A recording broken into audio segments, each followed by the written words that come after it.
ওইখানে আমাদের রান্না হচ্ছে কালীবাড়ি তারকেশ্বর শ্মশান, এটা 3 জন আপাতত। তো আমি তো ক্যামেরাম্যান, তোমরা ভাজা হচ্ছে। এরপর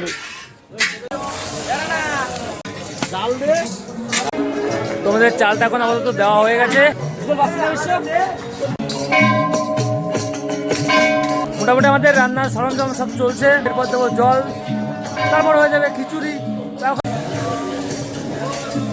তো রান্না প্রায় হয়ে গেছে, দেখতে পাচ্ছ আমাদের উতল চলে এসছে। ও নাড়াও। এদিকে জাল দেওয়ার লোক একটা, দেখাশোনার লোক একটা, আর এখানে আমরা রয়েছি দর্শক। আমরা হচ্ছে খাওয়ার জন্য বসে আছি। খিচুড়ি প্রায় হয়ে এসছে, একটুখানি বাকি। আমাদের ইয়াম্মি টেস্টি খিচুড়ি, এটা হচ্ছে প্রসাদ। ব্রাহ্মণ মিলে যজ্ঞ করছে এখন। আর এদিকে আমাদের খিচুড়ি রান্না হচ্ছে, প্রসাদ। তো আর এদিকে আমরা দর্শক, এদিকে গান চলছে। যাই হোক, সবাই আছি আমরা। ফাইনালি আমাদের প্রসাদ রান্না হয়ে গেছে, তো এখন তোলা হচ্ছে।